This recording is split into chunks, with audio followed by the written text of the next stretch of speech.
specific rules, of course, about what dollar amount over which you have to get an independent appraisal, or you have to get a verification from the recipient on what you gave them as to its value.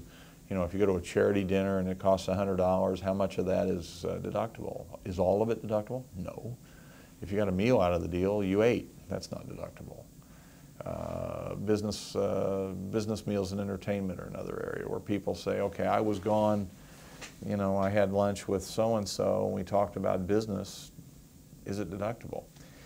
Yeah, probably is. If you've got good records to support it, because remember you could be asked to demonstrate it to an auditor. Why is it that lunch with your next door neighbor was deductible? Well, he owns a company that we do work for, and we were talking about the upcoming project, and we ate lunch at Piropo's, and we spent $60, and we were doing this on July 23rd, and here's who was here. There are 3 of us there, and is that deductible? Yeah, it probably is if you have the records, and if it had the business purpose, and if it was demonstrable, and so forth.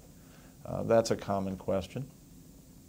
People often ask, how do I deduct the things I give away property to charities?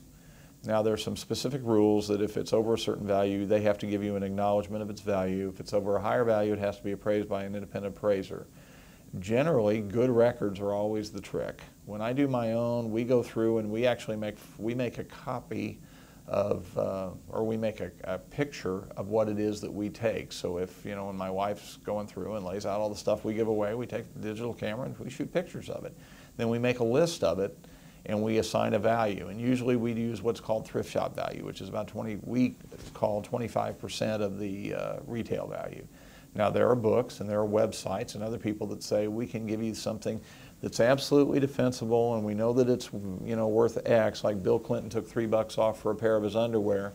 Whether those will win or not, I don't think you can guarantee that if you're the producer of that kind of material, but the more you can do and the more reasonable you can be, the more likely you are to win.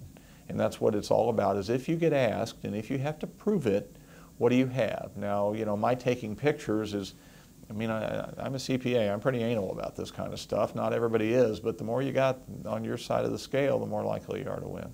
If you have any questions about that, feel free to give us a call here at McRuer CPAs. I'm Scott McRuer. We'd be happy to help.